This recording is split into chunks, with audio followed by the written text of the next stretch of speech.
वाडा तालुक्यातील डोंगरपाडा या गावातील विद्यार्थ्यांना व ग्रामस्थांना लाकडी पुलावरून पावसाळ्यात जीवघेणा प्रवास करावा लागत असल्याची बातमी 2 दिवसापूर्वी पालघर न्यूज नेटवर्कने दाखवली होती। त्यासोबत सोशल मीडियावर व वृत्तपत्र आणि माध्यमांवर सुद्धा बातमी झळकली होती। त्याची दखल आता प्रशासनाने घेतली असून वाडा तालुक्याचे तहसीलदार भाऊसाहेब अंधारे यांनी डोंगरपाडा येथे भेट देत पूल मंजुरीचा प्रस्ताव शासनाकडे सादर केला आहे।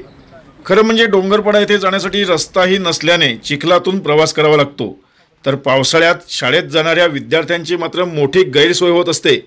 त्यातच मुलांना पावसाळ्यादरम्यान नाल्याला पूर आल्याने शाळेत देखील जाता येत नाही। अशा परिस्थितीत विद्यार्थ्यांना शैक्षणिक सुविधांपासून वंचित देखील राहावे लागते, तर कधी कधी विद्यार्थ्यांना शाळेत गेल्यानंतर पुन्हा परतण्यास तासनतास पाणी ओसरण्याची वाट पाहावी लागते। एकीकडे रस्ते, महामार्ग व बुलेट ट्रेनसाठी कोट्यवधी रुपये खर्च करून प्रोजेक्ट येत आहेत, मात्र दुसरीकडे ग्रामीण भागात पूल आणि रस्त्यांपासून वंचित असल्याने विद्यार्थी व नागरिकांना मूलभूत सुविधांपासून मुकावे लागते।